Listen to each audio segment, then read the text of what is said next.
문제 41번. 배수관 설치 기준에 대한 내용 중 틀린 것을 물어봤습니다. 1번. 배수관의 최소 간격은 20mm 이상으로 한다. 20mm가 아니고 32A 이상이 되겠습니다. 정답은 1번이 될 것으로 보이는데요. 2번. 지중해 매수라는 배수관의 간격은 50mm 이상이 좋다. 최소 50mm 맞습니다. 3번. 배수관은 배수의 유하 방향으로 광경을 축소해서는 안 된다. 배수관이 흐르는 방향 그대로 말하는 거죠. 유하 방향은 흐르는 방향입니다. 갈수록 광경이 커져야 다른 관들이 배수가 인입했을 때 흐름에 문제가 없죠. 갈수록 배관이 작아지면 안 된다. 예, 맞습니다. 4번. 위 기구 배수관의 광경은 이것에 접속하는 위생기구 트랩 구경 이상으로 한다. 예, 맞습니다. 정답은 2번이 되겠습니다. 정답 포인트. 배수관의 최소 간격은 32mm 이상이 되겠습니다.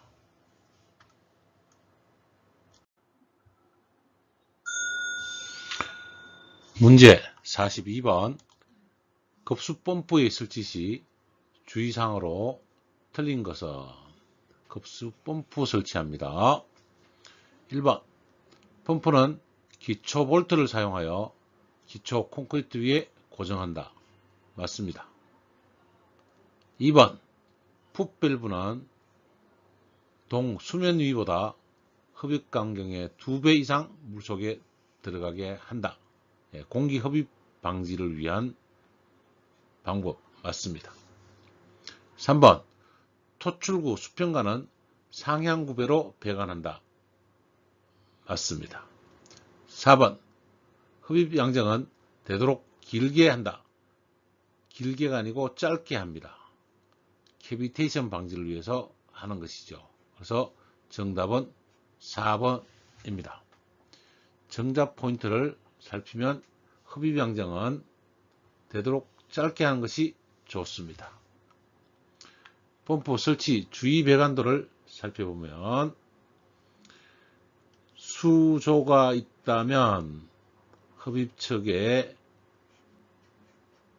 풋밸브를 설치할 건데 풋밸브도 체크밸브의 한 종류입니다. 수면보다 배관 관경에 몇 배? 2배 이상 설치하고 수면이 위에 있으면 펌프의 캐비테이션을 방지할 수 있습니다. 수면이 펌프보다 아래에 있을 때는 항상 풋밸브를 설치하도록 합니다. 흡입측 게이트 밸브, 체크 밸브, 플렉시블 조인트, 그 다음에 펌프가 있습니다. 펌프 출구 쪽에 플렉시블 조인트, 체크 밸브, 게이트 밸브, 그 다음에 수격 방지 장치, 토출 밸브가 있죠. 흡입 밸브는 굵게 짧게 설치하는 것이 펌프의 캐비테이션을 방지해서 유리한 것입니다. 스프링 마운트하고 방진가대는 콘크리트를 꼭 채웁니다. 무게를 줘서 진동을 줄이고자 하는 것이고, 기초 콘크리트 높이는 150, 스프링하고 높이는 65, 방진가대는 200mm의 두께를 주고 설치합니다. 기초와 방진가대 이 측면도 200mm 이상 띄워서 스프링 마운트에서 기초가 무너지지 않도록 하는 것이고, 토출척은 상향구배로 설치하는데 공기가 돌아오지 않고 물의 흐름 방향과 같이 빠져나가서 에어벤트에서 빠져나갈 수 있도록 상향구배를 해줍니다. 펌프 설치 시 주의사항에 대해서 살펴보았습니다. 문제 43번. 전기난방에서 고압식인 경우 전기압력은, 전기난방에서 고압과 저압으로 나누는 것은 고압은 1kg/sq 이상, 저압은 1kg/sq 미만, 1kg를 가지고 고압 저압으로 나눕니다. 일반적으로 저압은 0.35kg/sq 압력으로 사용하고, 고압은 용도에 따라서 이상값으로 사용을 하는데, 압력을 메가파스칼로 정리하면 고압은 0.1 메가파스칼의 값이고, 저압은 0.035 메가파스칼이 되겠습니다. 그래서 고압식의 전기압력은 1메가파스칼, 0.1 메가파스칼 이상, 1kg/sq 이상이다 하겠습니다. 정답 포인트를 살펴보면, 전기난방에서 압력 구분은 고압식은 0.1 메가파스칼 이상, 저압식은 0.1 메가파스칼 미만, 0.01에서 0.35 메가파스칼, 통상 0.35 메가파스칼 정도에서 저압 전기를 사용합니다. 공조기, 난방 코일이나 가습기 전기압력이 0.035 메가파스칼 정도다 기억해 주시면 되겠습니다. 문제 44번. 배수 트랩 중 관 트랩의 종류가 아닌 것은, 배수용 트랩으로 관 트랩은 P 트랩, S 트랩, U 트랩이 있고 V 트랩은 없습니다. 정답은 2번이 되겠습니다. 정답 포인트를 보면, 관용 배수 트랩은 PSU 트랩이 있습니다.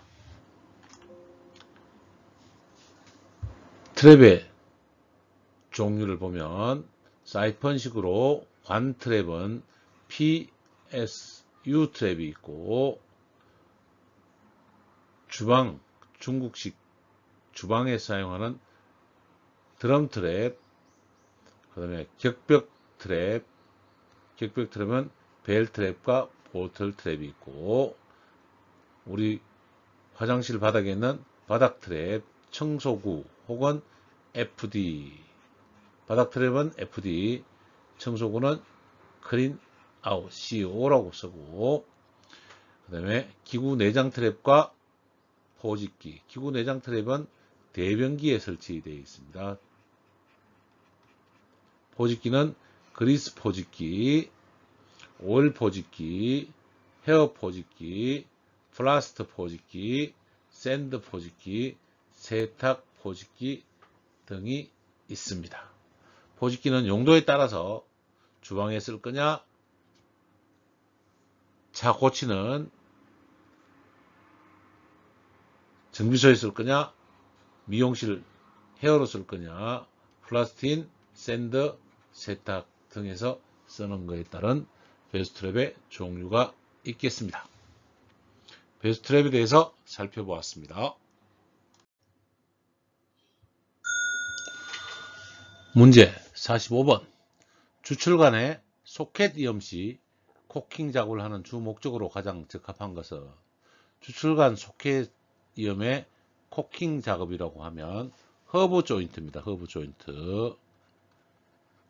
허브 조인트는 얀과 납으로 마감을 합니다. 이 중에서 납을 코킹하는 주 목적은 누수 방지, 경도 증가, 인장 강도 증가, 내진 증가 중에서 누수 방지가 주 목적이 되겠습니다. 정답 키포인트로는 주출관 소켓 이염 시에 코킹 작업하는 것은 야한의 이탈을 방지하고 누수를 방지하는 것이 주 목적인데, 주 목적은 누수 방지다 라고 말씀을 드립니다. 허브 타입 주출관에서 허브라고 하면 요 상태를 허브라고 합니다.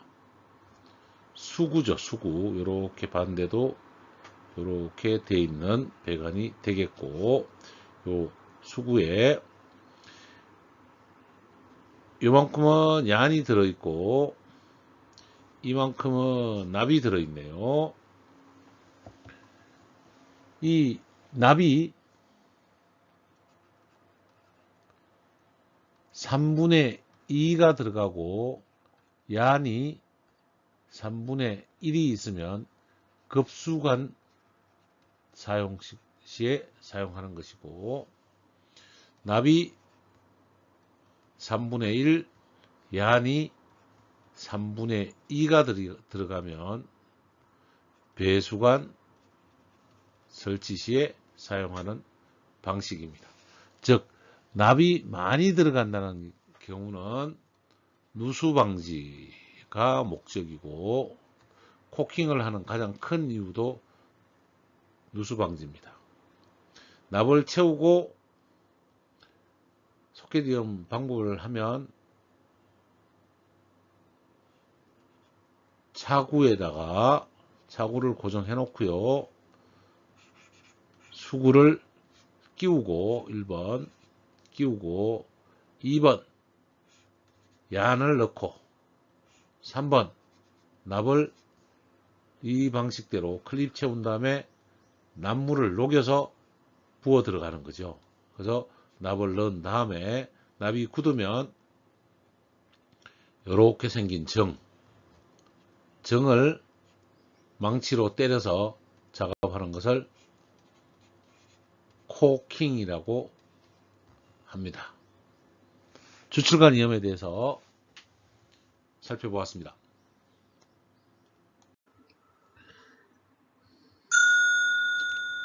46번 체크밸브에 대한 설명으로 옳은 것은 1번 스윙형, 리프트형, 풋형, 해머리스가 있습니다. 해머리스.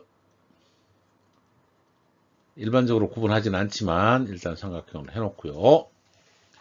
2번 리프트형은 배관의 수직부에 하나여 사용한다. 수직부 아닙니다. 수직배관에 사용하는 게 아니고 수평배관에 사용합니다. 3번 스윙형은 수평배관에만 사용한다. 수평 플러스 수직배관에 모두 사용합니다. 2번하고 3번은 틀린 거죠. 4번 유량조절용으로 접합하다. 체크밸브는 유량조절용으로 접합하지 않습니다. 그래서 보면 체크밸브는 크게 스윙형, 리프트형, 풋형으로 나눈다로 정답을 하겠습니다.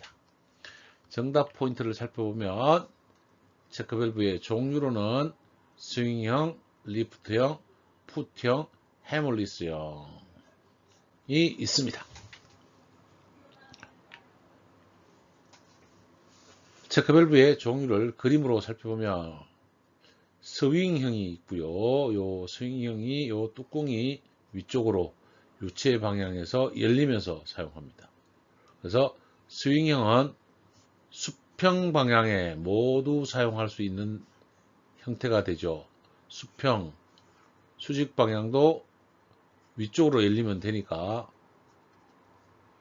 스윙형은 수직 수평, 리프트형은 들리는 구조로만 사용하는 게 돼서 수평배관에만 사용할 수 있습니다. 그 다음에 풋형은 스윙형에다가 아래쪽에 여과망이 있는 형태가 밸브 부디형, 풋형, 펌프 흡입측 말단에 사용하는 체크 밸브가 되겠습니다. 소방에서 쓰이는 워터햄머 리스형 스모렌스키라는 회사에서 개발한 제품이고, 위쪽에 스프링이 항상 눌러주는 힘으로 작용을 합니다. 그래서 유량이 흐르면, 유량이 이렇게 흐르는 거죠. 그러면 요 스템이 위로 올라가서 유량이 흐르게 되고, 꺼질 때 정도 되면 이 스프링이 자동적으로 눌러주기 때문에 요 기에 있는 해머가 없어진다는 원리가 됩니다. 그 다음에 이쪽에 있는 요 밸브는 이 물을 역류시킬 수 있는 배수 밸브가 항상 달려 있습니다. 해머리스형은 체크 밸브의 종류에 해당되지는, 종류라고 보기는 좀 그렇고 소방용이다라고 구분을 해주는 게 좋겠습니다.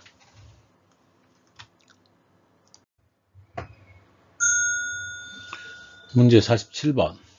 아래 그림과 같이 호칭 진격 20A인 강간을 두 개의 40L보를 사용하여 그림과 같이 연결하였다면 강간의 실제 소요 길이는 얼마인가?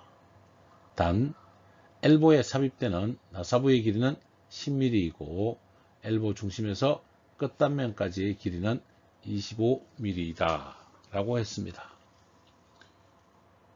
요 길이, 전체 길이 L 값을 구하는 공식은 요 길이가 L이라면 루트 2 곱하기 L 값이 됩니다. 그래서 L은 루트 2 곱하기 150, 이렇게 하면 계산기를 눌러봤더니 212.13이 나옵니다. 자, 그 다음에 요 L보를 분해해서 보면 나사부까지 요 거리, 나사부까지의 요 거리를 잡아야 되는데, 요 길이, 요 파이프를 절단해야 되는 요 길이는 L'이라고 해버릴게요. 그러면 요 L보 중심선에서 끝단까지의 거리가 얼마죠? 25mm. 요 나사 사이에 요 거리가 10mm 이렇게 되니까 요 빼야 될 요 길이 A 단면은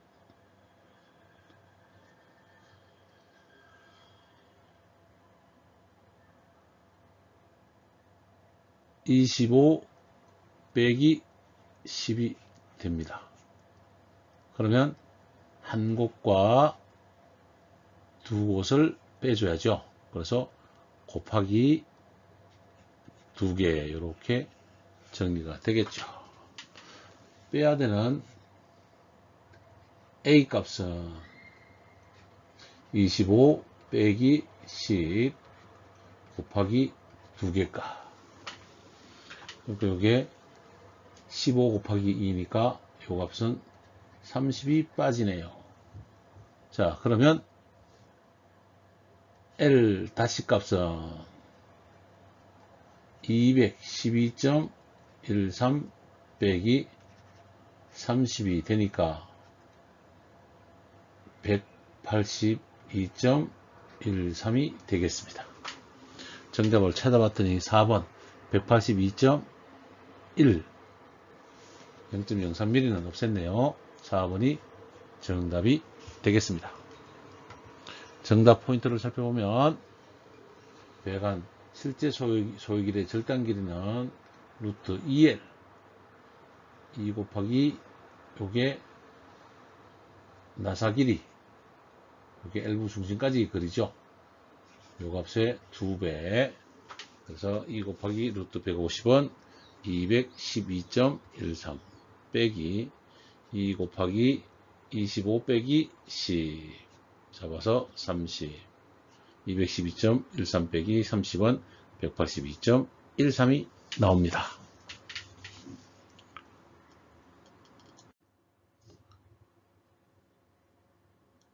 문제 48번. 배관된 관의 수리, 교체에 편리한 이용 방법은 이라고 했습니다. 배관 수리 교체를 위해서 하는 방법은 유니온과 플랜지가 있는데요.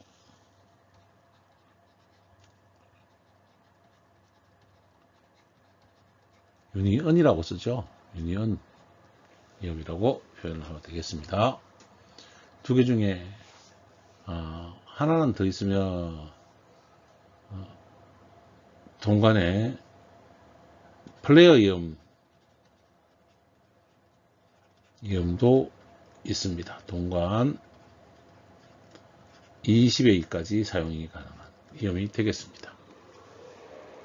세 개 중에 있는 이음은 플랜지엄 3번이 되겠습니다. 유니언 이음은 나사 이음 할 때 나사 이음의 수리 교체를 위한 이음이고 50A까지 사용합니다. 플랜지 이음은 용접 이음에 사용하고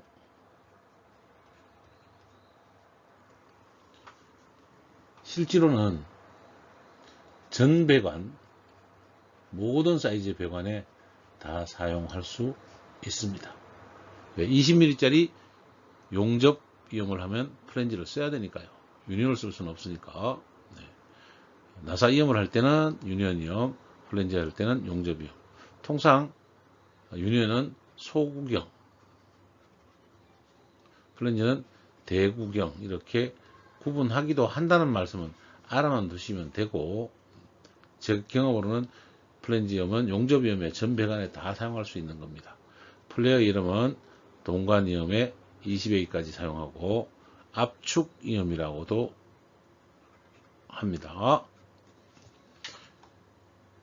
정답 포인트는 배관 실제 분해 수리하고자 할 때는 소구경 배관에는 유니온, 대구경 배관에는 플랜지를 사용합니다.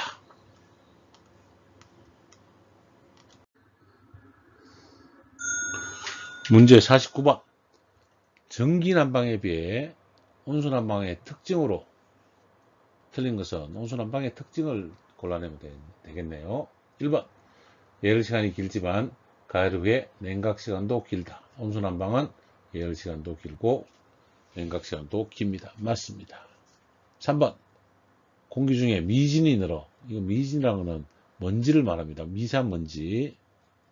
나쁜 냄새가 적어. 실내의 쾌적도가 높다. 나쁜 냄새가 없어지는 거고 쾌적도가 좋다는 이야기니까 온수난방의 장점이 되겠습니다. 3번. 보일러의 취급이 비교적 쉽고 안전하여 주택 등에 적합하다. 주택에 사용하는 것은 온수난방 맞습니다. 4번. 난방 부하 변동에 따른 온도 조절이 어렵다. 온수가 온도 조절이 더 쉽습니다. 그래서 틀렸습니다. 온수난방의 장점을 보고자 하는 거니까요. 답은 4번이 되겠습니다. 정답의 포인트는 온수난방은 전기난방에 비해서 온도 조절이 쉽습니다. 기왕이면 온수난방의 표준 방열량 450 kcal per square meter hour 전기난방의 표준 방열량은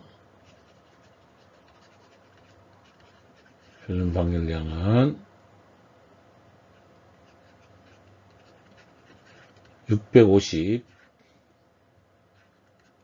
킬로칼로리 퍼 스퀘어미터 아워가 되겠습니다.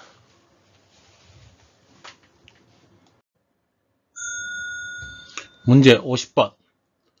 급탕 설비에 있어서 팽창관의 역할을 설명한 것으로 적당하지 않은 것은 팽창관의 역할을 물어보고 있습니다. 1번. 보일러 내면에 생기기 쉬운 스케일 부착을 방지한다. 팽창관 역할에는 스케일 부착이 없습니다. 2번. 물의 온도 상승에 따른 용적 팽창을 흡수한다. 팽창관의 가장 중요한 역할입니다. 3번. 배관 내에 공기나 전기의 배출을 돕는다. 흐름을 원활하게 하기 위해서 에어벤트를 실시합니다. 네 번째, 안전밸브의 역할을 한다. 안전장치의 역할을 하는 것이 팽창관의 역할이 되겠습니다. 문제 답 1번이 되겠습니다. 정답 포인트로는 팽창관은 정확하게 보일러 배관계에서 최적 팽창을 도피시키는 역할을 하는 것이 팽창관이 되겠습니다. 팽창 탱크와 팽창관의 설치 시 주의사항 한 번 더 살펴보면, 팽창관은 바닥보다 22mm 이상 높게 설치하고 100도씨 이상에서 견딜 수 있는 재료, 탱크 내 수위를 살펴볼 수 있는 구조, 동결 방지 조치를 해야 됩니다. 팽창관의 최소 간격 20mm 이상 중요한 내용이죠. 다섯 번째, 필요시 자동급수장치를 갖는 것을 원칙으로 합니다. 자동급수장치, 탱크 수위는 전체 높이의 3분의 1 정도, 왜 3분의 2 정도는 팽창해서 물이 올라올 수 있는 구조가 돼야 되니까 크게 만들어야 된다는 이야기입니다. 오버플로우 간의 과행수에 의해서 화상 주의해야 됩니다. 팽창관에는 절대로 밸브 또는 체크 밸브의 설치를 금지합니다. 밸브 설치 금지가 중요한 사항이 됩니다. 잘못해서 밸브 잠가버리면 액봉 사고가 나기 때문에 그렇습니다. 설치 위치로는 개방형 탱크는 최고 수급 수준보다 5m 이상 높게 설치하고, 밀병 팽창 탱크는 위치 제한이 없습니다. 팽창관의 역할과 팽창 탱크의 주의사항을 살펴보았습니다.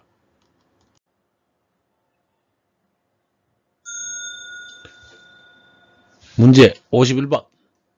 그림과 같은 계전기의 접점회로 논리식을 계전기 접점회로 논리식을 물어보고 있습니다. 처음에 보이는 A와 B는 우하회로입니다. 우하회로. 그래서 A 플러스 B로 쓸 수 있고, C와 D도 우하회로네요. C 플러스 D로 쓸 수 있고, AB 부분과 CD 부분은 AND 회로가 돼서 곱하기 회로가 되겠습니다. 그래서 곱하기 회로로 적으면 1, 2, 3, 4번 중에 AB 정상회로 A 접점, CD A 접점, 이거는 나트로니까 아니네요. 그리고 AND 회로 3번이 정답이 되겠습니다. 정답 포인트를 살펴보면, AB 접점은 병렬 연결 우하회로, CD 접점도 병렬 연결되어서 우하회로, 이 둘은 각각 AND 직렬로 연결이 되어 있습니다. 병렬 연결은 논리합 우하회로 플러스 직렬 연결은 논리 곱 AND 회로로 나타내서 AB 플러스 곱하기 AND CD 회로로 정답이 되겠습니다.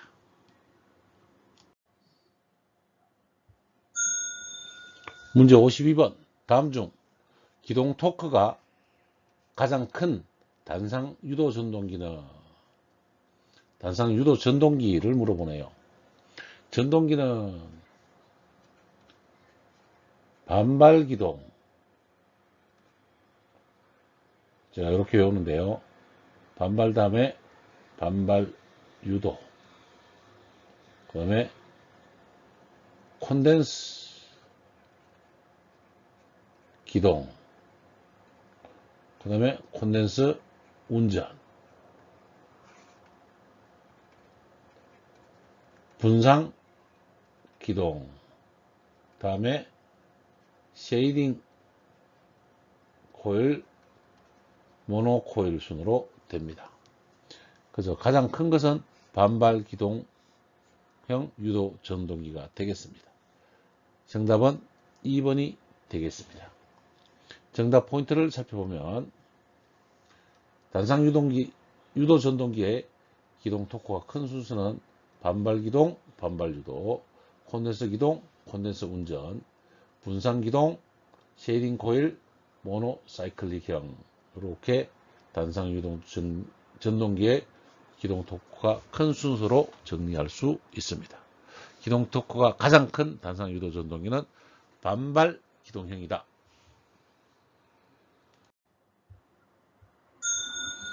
53번. 물체의 위치, 방위, 자세 등의 기계적 변이를 저량으로 해서 목표값의 임의 변화에 추종하도록 구성된 지역에는 목표값에 추종하도록 제어된 데는 추종 제어가 되겠습니다. 목표값에 추종하는 추종 제어, 추종하는 기계적 변이를 제어하는 위치는 추종 제어입니다. 정답 포인트는 추종 제어는 목표치가 임의로 지속 변화되는 경우에 제어량을 분류로 해서 서보 제어가 추종 제어의 한 종류가 되겠습니다.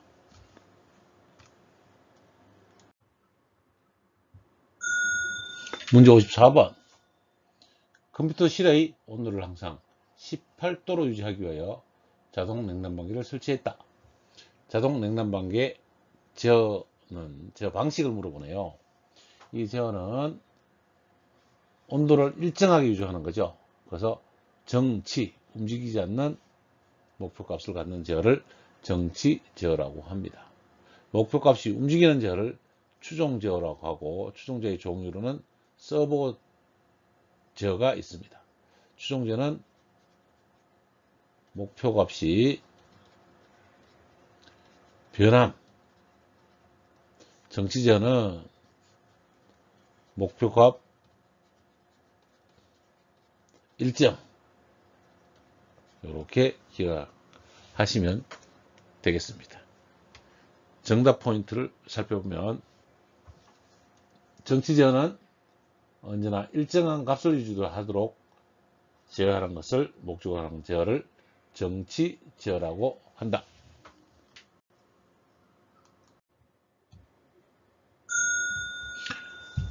55번. 정상 편차를 없애고 응답 속도를 빠르게 한 동작.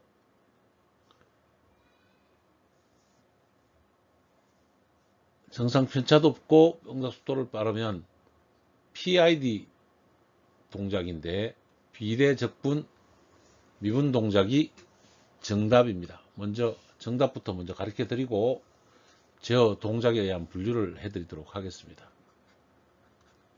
제어 동작에 의한 분류는, 제어 동작은 첫 번째는 연속 제어가 있고, 두 번째는 불연속 제어가 있습니다. 연속 제어는 연속적으로 계속 제어한다는 이야기고, 불연속 제어는 제어하다 안 하다 이렇게 한다는 이야기죠. 연속 제어 종류는 비례 제어, 적분 제어, 미분 제어. 비례 적분, 비례 미분, 비례 적분 미분 1, 2, 3, 4, 5, 6, 6가지로 나눌 수가 있겠습니다. P는 비례제어, I는 적분제어, D는 미분제어, PI는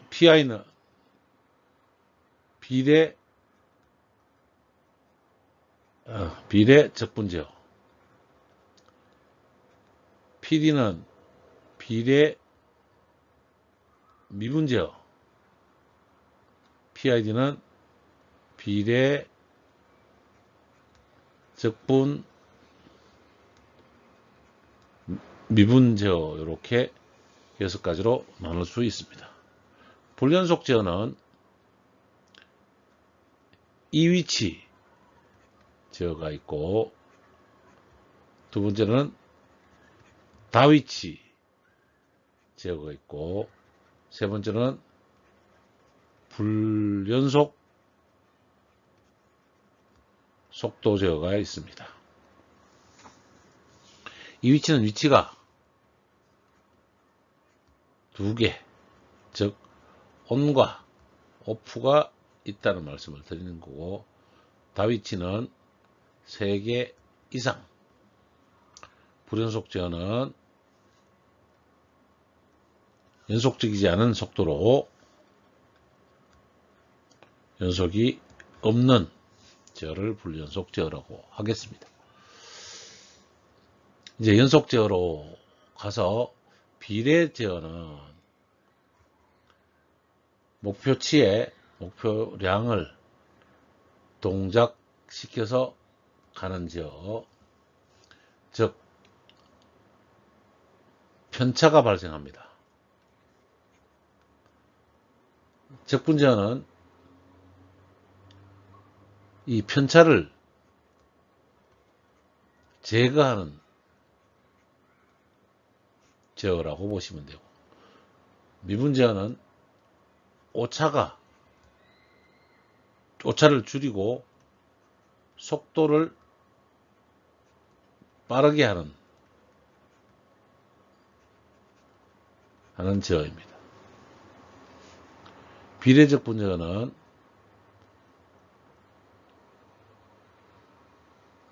목표의 편차가 적게 제어하는 것이고, 비례 미분제는 목표값에 빠르게 동작하는 제어고, PID 즉 미래 적분 미분 동작은 목표값에 편차가 적게 속도도 빠르게 하는 제어, 그래서 PID 제어, 비례 적분 미분 동작을 설명한 거다, 이렇게 말씀드리겠습니다. 정답 포인트를 보면, 비례 적분 미분 동작은 적분 동작에 의한 잔류 편차를 없애고 미분 동작으로 소공성, 즉 속도를 빠르게 개선한 제어를 PI 제어와 PD 제어기를 결합한 형태를 PID, 비례 적분 미분 동작이라고 합니다.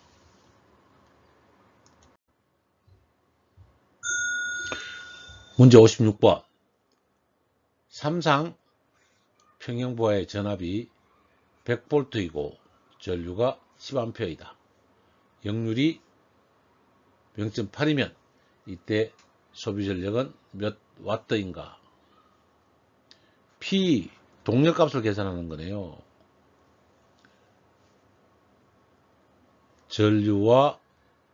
전압과 전류의 코사인 세타, 코사인 세타를 우리는 역률이라고 합니다. 근데 3상이니까 루트 3 이렇게 계산하면 루트 3 곱하기 100V 곱하기 10A에다가 역률 0.8을 계산하면 계산값은 루트 3 곱하기 100 곱하기 10 곱하기 0.8을 눌렀더니 1385.6이 나옵니다. 그러면 위에 번호 1번 1386W가 되겠습니다. 정답 포인트 삼성전력일 때 전력값 P는 루트 3 EI 코사인 세타, 루트 3 곱하기 100 곱하기 전류값 10 곱하기 역률 0.8을 했더니 1385.6. 정답은 1번. 계산기를 꼭 눌러봐 주시기 바랍니다. 57번. 자동제어기의 출력 신호를 무엇이라고 하는가? 출력 신호는 즉 저량이 되겠습니다. 정답부터 말씀드리고 설명을 드리면, 폐쇄 회로에서 제어 장치를 하나 그리면 기준을 입력하는 요소가 있죠. 우리가 원하는 에어컨을 말씀드릴까요? 18도의 목표치를 주는 목표값이 있고, 목표값에 대한 기준을 입력하며 오는 동작 신호를 받아서, 온오프하는 신호를 받아서 맞춰주는 조절부가 있습니다. 조절을 해서 이제 조작부로 넘어가죠. 조작하면 제어 대상에서 제어를 받아서 출력이 나옵니다. 이때 제어 대상에서 18도가 아닌 19도씨가 나왔다. 그러면 온도 센서에 의해서 센서로 검출을 하게 되는 겁니다. 검출부로 검출을 해서 다시 동작 신호로 넣어주는 거죠. 이 장치를 우리는 제어 장치라고 합니다. 그러니까 여기가 19도네. 목표는 18도인데 다시 조절을 해서 1도로 조절을 하는 거죠. 그럼 조작부에서 압축기를 더 돌려라 라고 시그널을 줘서 넘어가는 거죠. 이때 되는 양이 조작량이 들어갑니다. 근데 바깥에 오늘 날씨가 덥네요. 날씨 등은 이거를 외란이라고 합니다. 외란에 대해서 다시 넣었는데 다시 18.5도밖에 안 떨어졌네. 그러니까 다시 온도 센서가 검출을 받아서 이번에는 18도니까 0.5를 제어해라 이렇게 주겠죠. 조작 조출로 가는 요 조절과 조작부를 제어 요소라고 하고, 이 전체는 제어 장치라고 합니다. 그래서 출력 신호는 제어량이 되고요. 출력은 제어량이 되는 것이고, 조작하는 것은 조작량이 되는 것입니다. 그래서 자동제어기의 출력 신호는 제어해야 될 양이다. 이렇게 기억해 주시면 되겠습니다. 정답 포인트를 살펴보면, 출력 신호는 제어 목표로 하는 값이므로 제어량이 되겠습니다.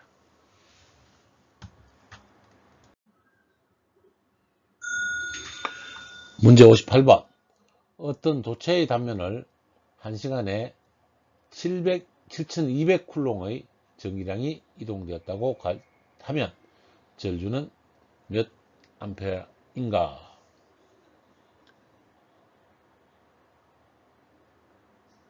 Q는 전류량은 I와 전류 곱하기 시간이다. 이렇게 나누니까 전류는 Q 나누기 T입니다. 그래서 전기량 7200 나누기 전류는 3600 1시간 초단위니까 6 6 36 3600으로 나누면 계산기로 나누면 7200 나누기 3600은 정답 2번이 되겠네요. 정답 포인트를 살펴보면 I는 T분의 Q 3600분의 7200 2A가 되겠습니다.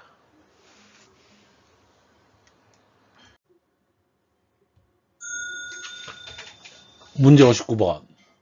전기로의 온도를 1000도씨로 일정하게 유지시키기 위하여 열전 온도계의 지시값을 보면서 전압 조정기로 전기로에 대한 인가 전압을 조절하는 장치가 있다.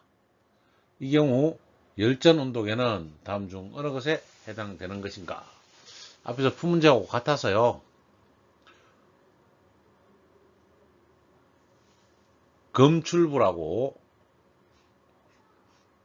답을 정하고 설명을 드리겠습니다. 제어장치부터 말씀을 드리면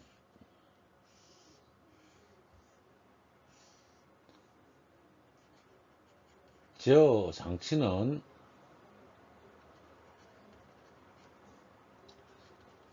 조절부와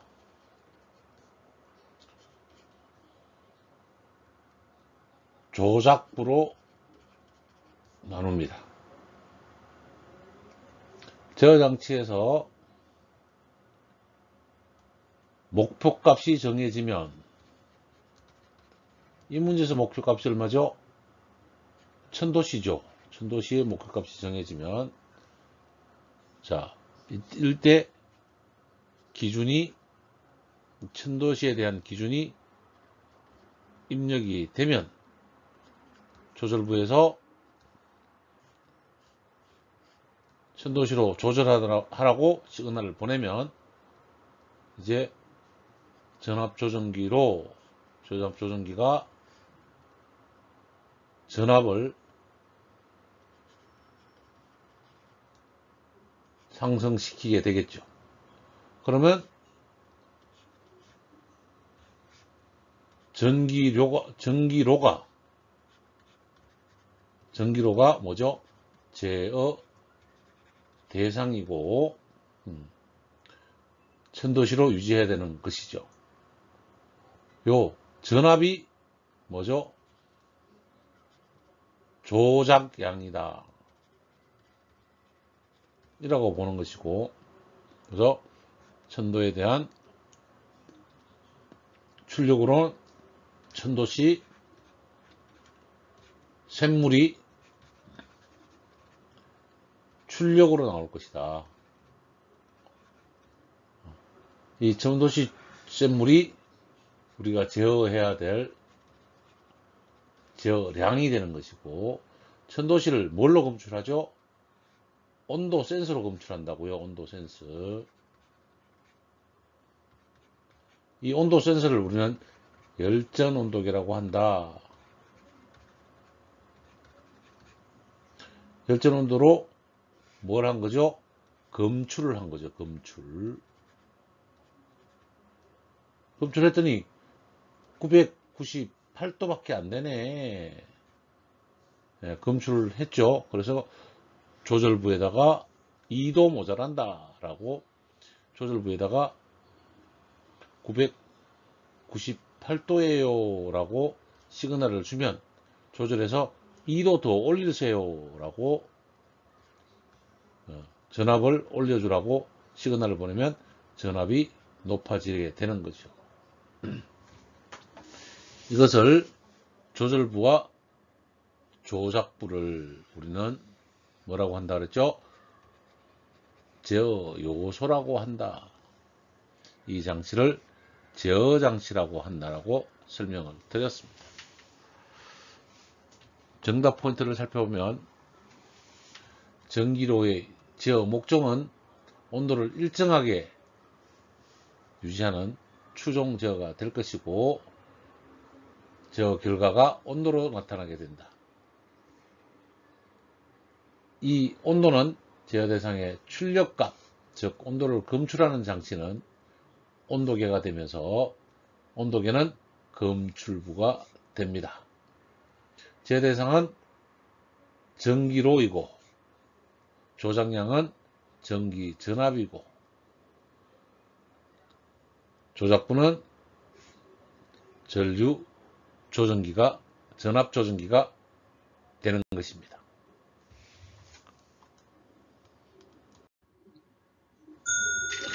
문제 60번. 플레밍의 오른손 법칙에 따라 기전력이 발생하는 원리를 이용한 기기는 플레밍의 오른손 법칙은 발전기입니다. 발전기. 그래서 교류 발전기가 되겠습니다.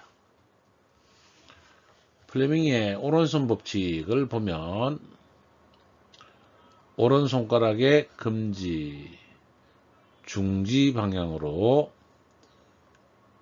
검지 방향은 힘, 검지 방향은 자기장, 중지 방향은 전류 이렇게 나타내서 플레밍의 오른손 법칙이 되겠습니다. 이것은 뭐다? 발전기를 만들 때 사용한다. 이렇게 이해를 하시면 되겠습니다.